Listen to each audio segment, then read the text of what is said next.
a mais uma história do nosso extraordinário, magnífico, inigualável podcast Crime. Aqui quem vos fala é Detley. Sou uma curiosa que toda sexta-feira às 20 horas conto um crime baseado num fato real. Antes de mais nada, eu gostaria de agradecer aos likes, aos comentários e aos novos inscritos do último podcast, porque eles motivam e ajudam muito ao canal continuar crescendo. No último podcast, falamos da dupla de gangsters Bonnie e Clyde. Amor, assassinato e caçadores de recompensa.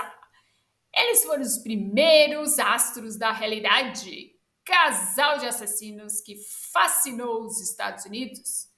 Morreram em maio de 1934, após uma perseguição de 2 anos.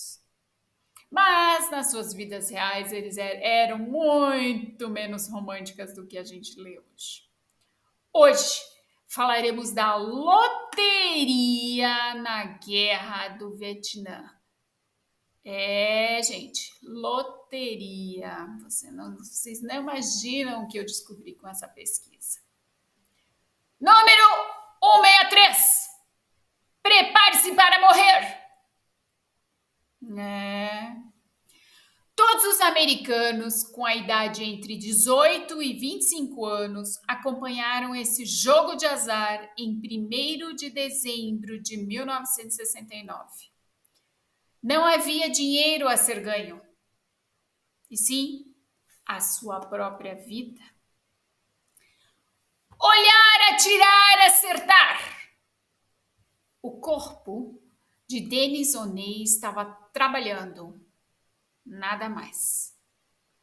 Poucas vezes o capitão do time de hóquei de gelo do Dartmouth College, em Hanover, New Hampshire, foi visto tão desconcentrado.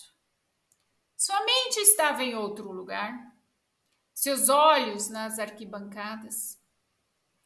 Seus amigos estavam sentados com rádios transmissores. Eles estavam gritando para nós. 31 de agosto, 11. 24 de maio, 31. 3 de setembro, 49. Lembra O'Neill em uma entrevista. Os números podiam fazer a diferença entre a vida e a morte. Porque a loteria foi jogada em 1º de dezembro de 1969. Na distante Washington, havia 366 bolas em uma tigela de vidro, uma para cada dia do ano, incluindo dia 29 de fevereiro. O sorteio decidiu o destino de jovens americanos entre 18 e 25 anos de idade. Se você não tivesse sorte, poderia estar em breve lutando nos campos de batalha no Vietnã. Bola por bola. Os funcionários da Selective Service System, Sistema de Serviço Seletivo, sortearam as datas de nascimento dos homens que deveriam prestar o serviço militar. Todos temiam que sua data de nascimento estivesse entre as 200 primeiras sorteadas. A grotesca loteria foi transmitida ao vivo pela televisão e pelo rádio. E Dennis O'Neill e seus companheiros de equipe assistiram no gelo. Foi surreal, diz ele. O Vietnã do Sul e o Vietnã do Norte, comunista, travavam uma sangrenta guerra civil desde 1955. E em 1969, os Estados Unidos decidiram entrar na guerra. 4 anos depois, 550 mil soldados norte-americanos estavam lutando no Vietnã sem obter nenhum sucesso decisivo. E, às vezes, cometendo crimes horríveis, como o massacre de mais de 500 civis na aldeia de My Lai. guarda esse nome. Os nossos últimos podcasts vamos falar disso. Pesquisei muito para chegar a isso. As imagens chocaram o mundo e abalaram o público americano. A ofensiva do TET, em 1968, virou uma maré contra os Estados Unidos na Guerra do Vietnã e levou a um massacre histórico para a superpotência. Cada vez mais cidadãos começaram a duvidar do sentido da ação militar nesse país distante e se convenceram de que a guerra no Vietnã não podia ser vencida. Manifestações em favor da paz foram realizadas em muitas universidades. Isso incluiu o Dartmouth College, onde Dennis O'Neill estava estudando ciências políticas.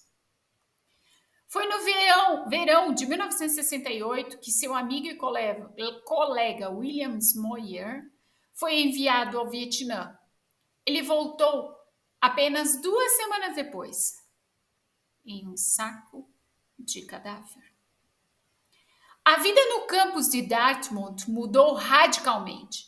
Os estudantes organizaram protestos e até ocuparam prédios de ensino.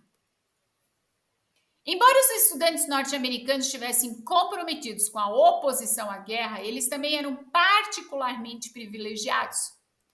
Era muito mais fácil para eles enviar o serviço militar do que para os não acadêmicos.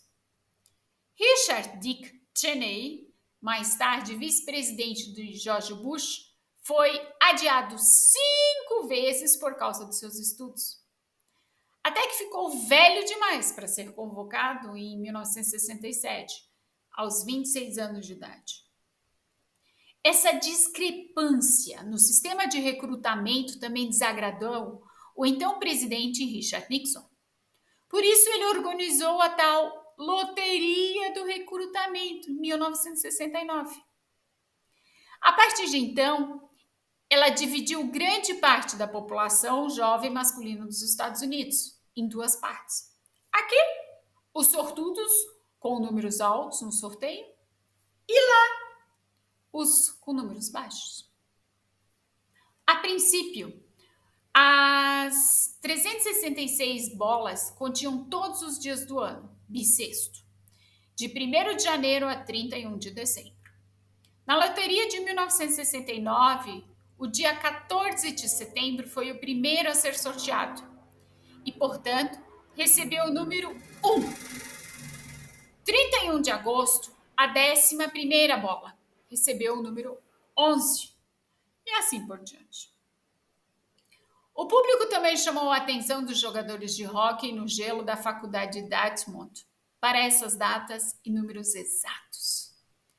Em um segundo sorteio, 26 bolas foram sorteadas com as letras do alfabeto. Isso também criou uma sequência de nomes em uma data de nascimento específica. Se a data de nascimento de um jovem estivesse entre as primeiras 195 bolas, ele teria que se apresentar. Ainda posso ver meu colega de equipe sorrindo feliz com a camiseta dobrada para dentro. Ele tinha o número 365, disse o Dennis O'Neill, sobre a noite após o jogo de hóquei no gelo. Do outro lado da sala, um garoto de Maine estava chorando muito, número 14. E eu no meio, número 163. O tipo macabro de loteria não era novidade na história dos Estados Unidos. As Forças Armadas Americanas já haviam recrutado jovens por meio de sorteio durante a Primeira e a Segunda Guerra Mundial. Em 1969, o governo optou mais uma vez por essa loteria, que tinha como objetivo maior garantir a igualdade social no processo de recrutamento. A chance absoluta era o objetivo do procedimento. Logo depois, no entanto, especialistas expressaram dúvidas sobre isso no New York Times em 4 de janeiro de 1970. Entre os números baixos, aqueles com a passagem para o Vietnã, havia um número surpreendente com dias na segunda metade do ano. Isso provavelmente ocorreu porque as bolas foram colocadas na tigela na ordem de 1º de janeiro a 31 de dezembro, e os últimos meses foram deixados por cima devido à falta de uma boa mistura. Apesar dessas inconsistências, o procedimento para o sorteio seguinte, em julho de 1970, foi alterado. Mas a loteria do Vietnã de dezembro de 1969 não foi repetida. Os participantes involuntários tiveram que conviver com os resultados e ou morrer. Denis O'Neill, nascido em 13 de dezembro de 69, de 13 de dezembro de 1948, não estava preparado para isso. Ele não queria ir para o Vietnã de jeito nenhum. A única coisa que eu tinha contra o meu alistamento era um atestado que dizia que eu tinha um joelho ruim. Ele não disse ao médico no exame que poderia praticar esportes com ele. Problemas de saúde eram a forma de evitar de ser convocado. E havia outras maneiras. Por exemplo, dezenas de milhares de jovens se mudaram para o Canadá até que os Estados Unidos se retiraram da Guerra do Vietnã em 1973. Alguns também fingiram homossexualidade ou falsificaram documentos. Outros queimaram seus cartões de alistamento e foram para a prisão. O mais famoso objetor de consciência foi o que nós falamos 2 podcasts atrás, Muhammad Ali. Houve até candidatos à guerra que se mutilaram, por exemplo, cortando o dedo indicador. Os amigos de O'Neill também eram criativos em suas aflições.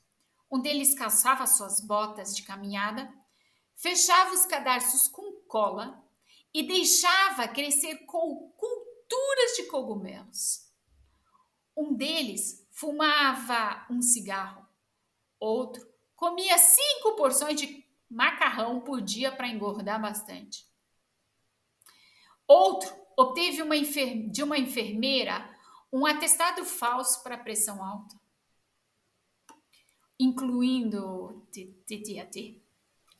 Antes do exame, ele subiu e desceu correndo as escadas em frente a um prédio algumas vezes para realmente aumentar a pressão arterial.